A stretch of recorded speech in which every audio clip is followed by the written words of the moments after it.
This is Martin Barreto on the mic. Closing both my eyes, waiting for surprise. Martin's one of our interns, and this is from his trip to interview Robert Koenig, the director of the Toledo School for the Arts. Martin can hardly wait for the interview. You can hear the excitement in his voice. I'd like to go there. Take me right away.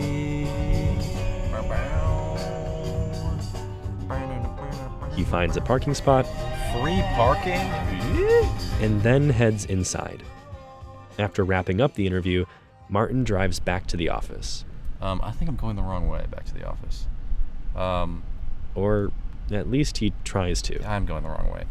Okay, well. Eventually, he did find his way back. I guess I'm not as much of a local Toledoan as maybe I thought. I don't know how to find my way around here. I promise I won't tell anyone that you got lost in your own hometown. Could you introduce yourself to our listeners? I'm Martin Barreto. Wait. I'm Martin Barreto. I go to Syracuse University. I'm a senior. I'm originally from Cleveland, Ohio, but I moved to Toledo when I was 5 years old, and I've been here ever since. When I was in high school, I went to St. Francis, which is right down the road from where we're recording right now in Toledo. And when I was in high school, I wanted to leave Toledo. I didn't want to stay here. I didn't feel like I could achieve the things that I wanted to achieve while I was in Toledo. Like many young people in the region, Martin looked elsewhere for his college experience. But this past summer, he returned home for an internship with Midstory. The program brings 25 college students from across the country to Toledo.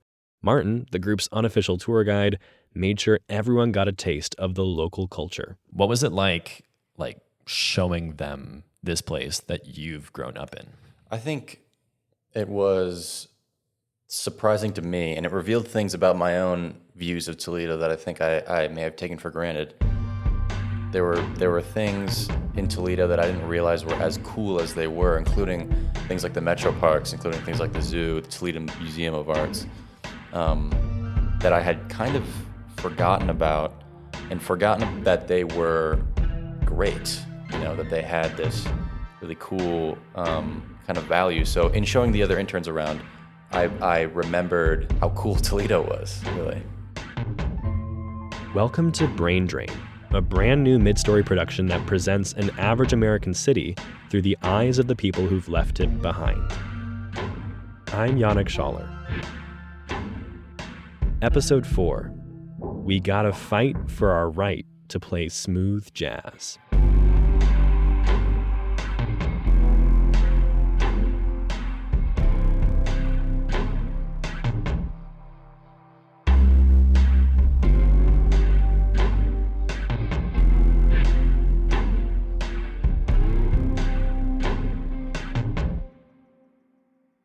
Martin isn't the only one who thinks Toledo's cool. Jake Vriezelaar is from Oregon, Ohio, a suburb just east of the city, and works in video production. He now lives in New York, but we'll get to that part of the story later. Jake loved being a creative in Northwest Ohio. I never saw myself leaving Ohio, basically. And so, because it just it wasn't really an option presented to me when I was younger by my family, not maliciously, just more I think my whole family lives in Northwest Ohio. So it was kind of just this is where we all are. This is what we do. And so I was kind of oh yeah, I have to make this career work here.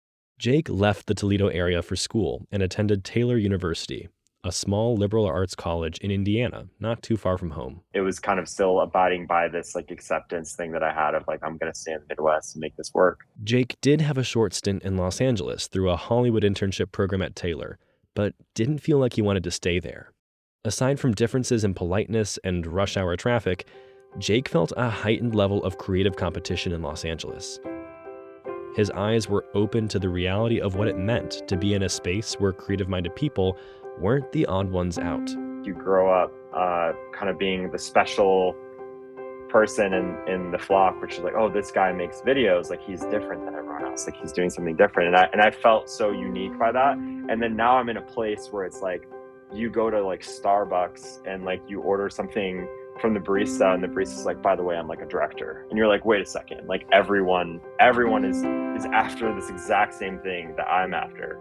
And that pressure was a kind of disarming, but also very exciting. And I was like, oh wow, this is like, I actually want to be super good. Like I want to be better than these people and I want to get jobs, and I want to work on movies. And so I think that's, while I didn't like LA, that's kind of what LA did for my mindset.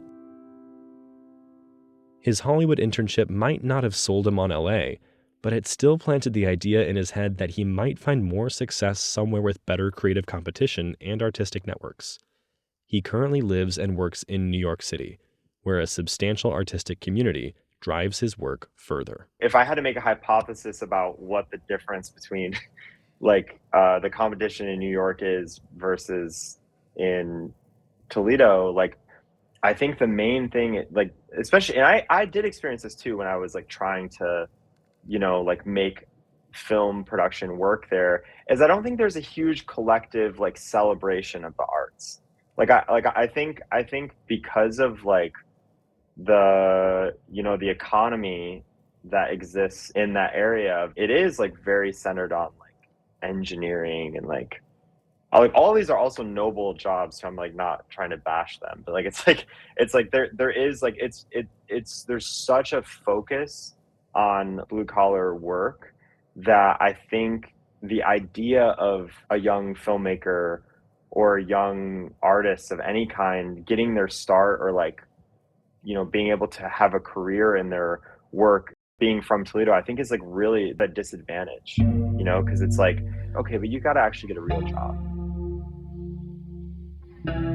I think I would have landed here at some point, no matter what. And the version of me staying in the Midwest, I think it would have just ended in like, I feel like I'm not reaching far enough. Like, I think that's kind of where I would hit the wall. Despite the access and pace that New York gave him, Jake dreams to one day create a film that can tap into his uniquely Midwestern identity. In other words, he still wants to come back home. But is Toledo ready to receive him? The city has a long history of commitment to the arts and artists. In 1941, the city hosted the first American performance of The Nutcracker and has performed it without fail every year since. In 1977, it was the first city in Ohio to adopt the 1% for Art program, which requires 1% of the city's capital improvement budget to be set aside specifically to support public arts. In 2022, Toledo officially became home to the largest mural in the United States, which features sunflowers and portraits of members of the Miami, Shawnee, and Dakota tribes. The mural spans 28 grain silos along the Maumee River. Toledo also boasts major arts organizations, like the Arts Commission, which paid over $600,000 directly to local artists and supported over 40 local organizations in 2024. In 2019, the city's symphony and ballet merged, with the jazz orchestra joining them 5 years later to form what is now Live Arts Toledo. The organization recently completed a multi-million-dollar renovation of the iconic Masonic Temple in South Toledo, where the region's arts come together in one space. All told, Live Arts Toledo hosts more than 200 live performances and reaches nearly 15,000 students each year in Northwest Ohio. Toledo is investing heavily in the arts, too. A newly released Ohio Creative Economy report reveals that Northwest Ohio's creative sector supports nearly 14,000 jobs, generates $789 million in worker income, and adds $1.2 billion in value to our regional economy. But is that investment making it easier for local artists to stay in town?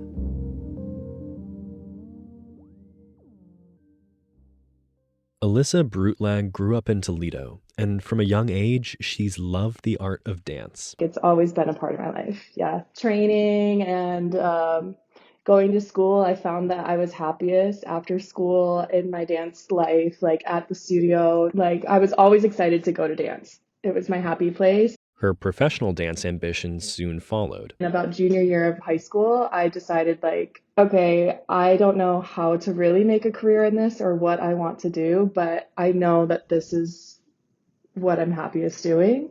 But she felt that she couldn't both stay and pursue her artistic goals, so she left to attend Western Michigan University. After school, Alyssa went to Seattle for a job opportunity that she'd gotten because of the work she did at WMU.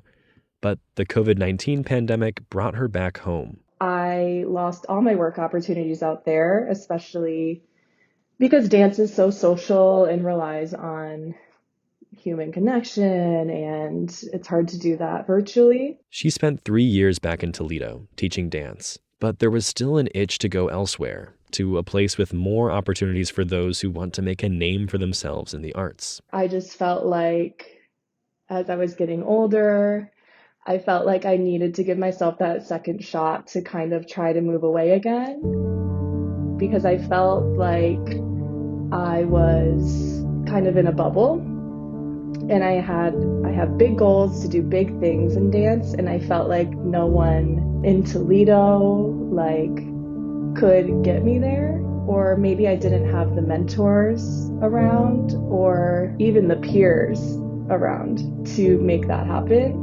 So I decided that I'm going to take this leap. I have nothing holding me back. I'm going to move to Chicago. And Alyssa found just what she'd been searching for. I feel like there's a thriving dance scene in Chicago. There's a ton of professional dancers. I have a network out here. I have friends that are dancing professionally. I didn't even have that in Toledo, not one friend that was a professional.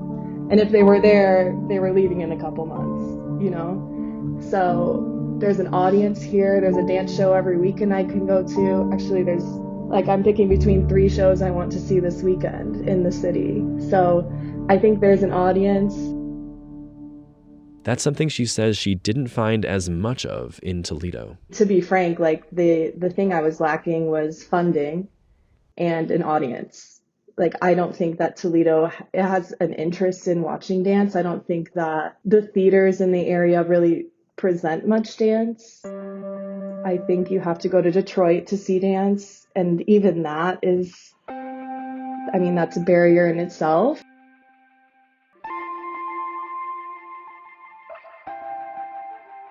The economic realities of Toledo can undermine the ideals of artists, like in the city's theater community.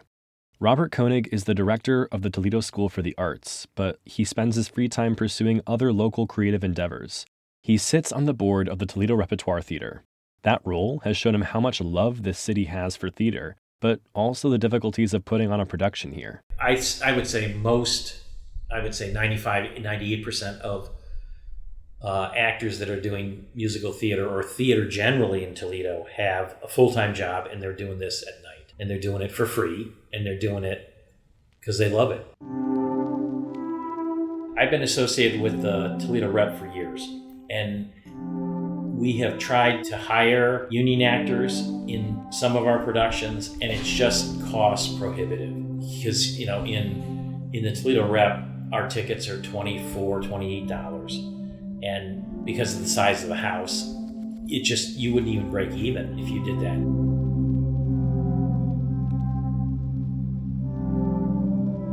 Toledo is not New York, and it's not Chicago. That means a thriving art scene in this historically blue-collar, post-industrial city may not include sold-out theatrical performances, multiple dance showcases per weekend, or Hollywood-level film funding. But the arts have been woven into the fabric of the city in ways that are uniquely, Toledo. Take the Toledo School for the Arts, an arts-focused charter school.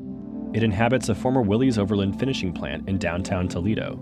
Students there haul bulky tubas and timpanis up a massive freight elevator that once transported Jeeps to an automobile showroom on the first floor. That showroom is now an art gallery where students get experience in marketing and business, something Koenig says helps prepare them for the real world. I think that we as a school do a pretty good job of creating well-rounded individuals where they can go out and pursue whatever they want to pursue.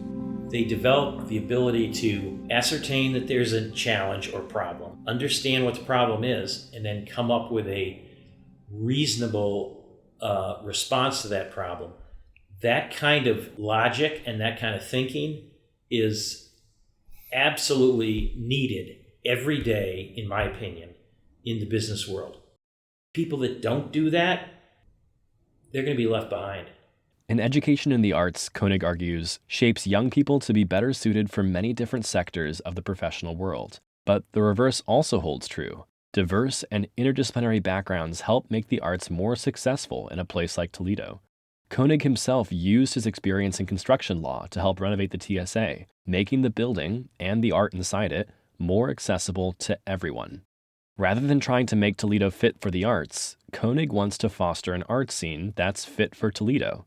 And he's got company. If we could just start with like a blanket introduction for you, your title, who you are. Yeah, Adam Levine, director of the Toledo Museum of Art, and most importantly for this interview, not from Toledo, born and raised New Yorker, lived here 12 of 14 years, and think anyone who doesn't want to be here is totally missing the plot. Adam calls himself an unrepentant evangelist for Toledo. And coming from someone who grew up in New York City, a place that is much more accustomed to unrepentant evangelizing, that statement certainly has some heft to it. Adam loves Toledo so much that he actually moved here twice. The first time was in 2014, when he came to town fresh out of grad school at Cambridge. Adam started as the head of visitor engagement at the Toledo Museum of Art, eventually working his way up to deputy director and curator of ancient art. After leaving in 2018 to be the new director of an art museum in Jacksonville, Florida, he returned to the Glass City again in April of 2020 to become the 11th director of the TMA. I asked Adam to tell me a bit more about why he's so gung-ho for Toledo and what it is about the city's artistic community that speaks to him. I am continuously impressed by the number of artists, the quality of the work that they're producing, and the ability that, the economy provides for artists to do more work than maybe in other parts of the United States. And I've got news for everyone listening. Toledo's a lot more like the United States than New York or LA. And in a lot of ways, more like the world, because we have an astonishing amount of plurality here. Right? A third of the museum's visitors are Democrats, a third are Republicans, and a third are independents. We have a very peculiar place in Northwest Ohio that is very special and is a much more interesting laboratory for the challenges of the 21st century than some of these other cities. If your model of success is whether you can get Laotian food at 3 a.m., then Toledo will not hit that threshold, right? But I think that there are a lot of things that Toledo offers in terms of really interesting opportunities. So I think a lot of this is just positioning. And I think a lot of it is what incentive structures can we introduce that allow people to take the risks required for our community to take a leap forward. Risk is a key concept for Adam, which is slightly unusual for the director of an art museum that's more than a century old. But I think it'd be fair to say that it's one of the hallmarks of his tenure with the TMA. And it informs much of his thinking on how to address the challenges the museum and the city at large are currently facing. And as we elaborate this conversation on quote unquote brain drain, I think it's really important that we distinguish between whether there is intellectual capital and human capital in Toledo, which there is, versus whether there's intellectual or human capital that is in a position or has the willingness to take the risks that are required to turn singles into home runs, because those are different things. To extend Adam's baseball metaphor, let's take a look at some of his recent at-bats. Has the TMA been able to turn singles into home runs? In the years following the worst of the pandemic, when restrictions were lifted and America crawled back towards normalcy, the TMA was faced with the same sluggish attendance numbers that arts institutions across the country were dealing with. Adam saw this challenge as a chance to do things differently. In rebuilding the TMA's attendance, the museum had the opportunity to influence not just how many people passed through its front doors, but also who those people happened to be. The Toledo Museum of Art has consistently ranked highly for visitations per capita. The world-class museum, by the way, is free to the public thanks to a generous endowment from Toledo's original glass tycoons, the Libbies. Despite this, when Adam took a closer look at the numbers, he found that visitation was under-indexed within 2 miles of the museum itself. In other words, while the TMA continued to attract people from across the city, it wasn't doing the best job of welcoming visitors from its own backyard. In order to fix that, Adam and his team have developed a strategy that is tailored to the folks living within that 2-mile radius. The way you get people who have not necessarily considered visiting a museum to visit a museum isn't through messaging, it's through relationship building. It's all about relationships. And what we've had to do is we've had to form these relationships from scratch in many cases. And the way we've done so has been through repeatedly showing up in community. And I don't mean periodically. I mean the same person shows up at the same place, the same time every week.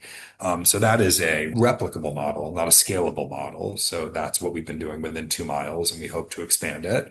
It's a relatively cost-intensive model, but the proof is in the pudding. Before Adam launched this relationship building campaign, only 6% of the TMA's visitors came from within that 2-mile circle. Now, that percentage is up to 22%, right in line with the proportion of the city's population that lives in the area. During Adam's time in charge of the TMA, total visitation has increased by 10 to 15% in each year following the pandemic. Adam admits that it's not necessarily a model that's especially scalable or cost-effective, but it seems to be paying off. The TMA is not just in post-pandemic recovery mode, it's actively reshaping its attendance, building towards an audience that is more and more representative of Toledo. Adam believes that in order to grow an artistic community here that lasts, it needs to be true to the rhythm of this city. Plus, he thinks Toledo's Rust Belt identity can be a calling card, not a handicap. Because I'll tell you what, in my limited experience, in my role, people are thirsty to not fund things on the coasts. Right?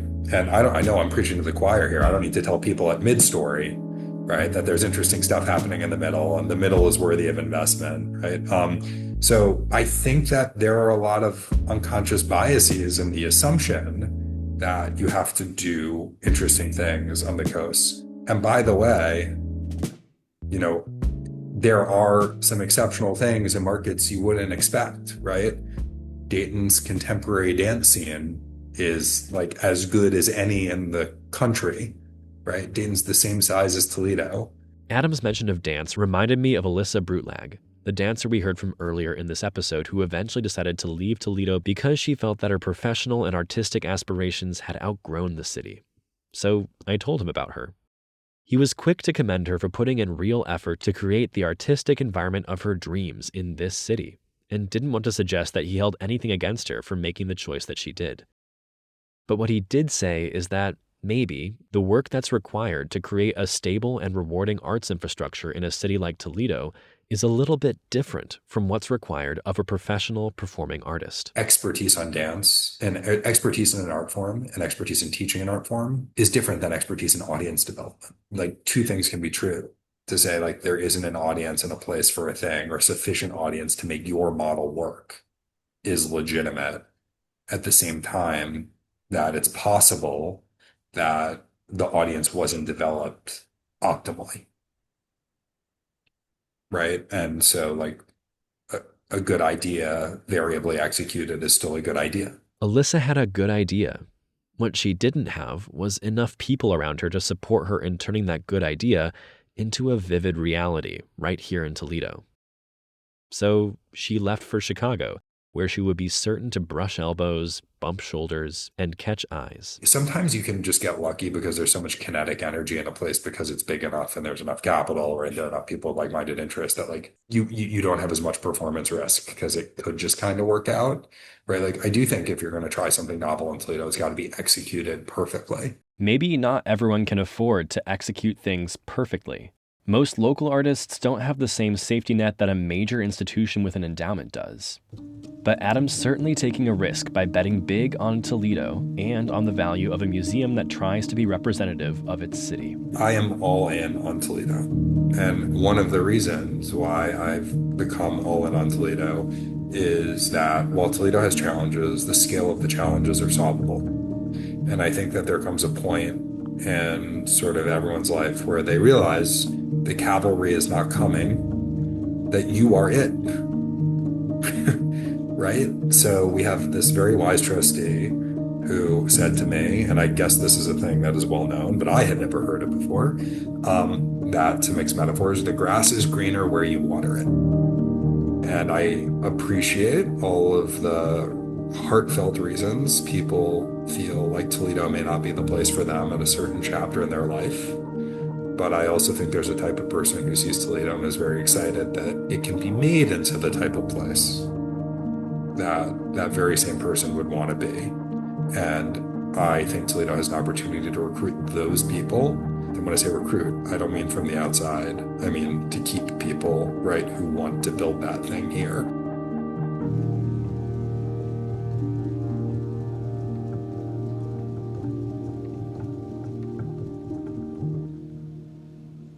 Martin, could you, because you spent a lot of time this summer looking into institutions like the museum and other cultural institutions around the city, do you still have that same impression of what the artistic community in Toledo is like and what purpose it serves for the city? My view of the Toledo arts culture now is very, very different. And I think, we talked about how in showing the other interns around Toledo, I kind of was able to step out of myself and have a different view of the city. And looking back on it, my involvement in the arts in Toledo was much more than I even kind of realized when I was a kid. I did musical theater. I was in Annie when I was in middle school and stuff like that. And this is kind of things that I sort of took for granted, but they were done through institutions at Toledo. And I did summer camps at the Imagination Station, which were arts related. I had a lot of programs and field trips through the Toledo Museum of Arts where I learned a bunch of cool stuff about arts history. And these are things that weren't advertised to me as being important things. I wish I didn't feel like that. I wish other Toledoans didn't feel like that, because Toledo's arts culture has really shaped me as a person and who I am. And as somebody who, enjoys the arts, enjoys things like creative writing and film, Toledo has had a big impact on me. I wish perhaps I hadn't taken it for granted.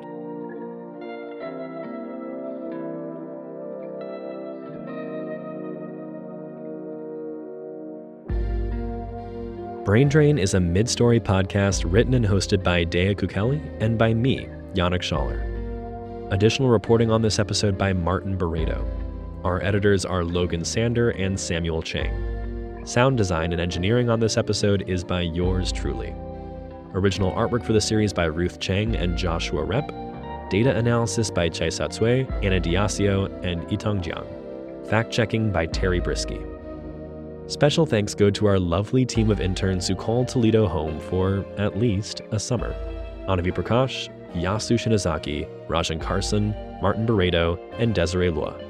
For more information, research, and reading material, please check out the show notes for this episode, available at midstory.org/braindrain. If our reporting has struck a chord or a nerve, we want to hear from you. Reach us on social media or via email at braindrain@midstory.org. Thanks for listening.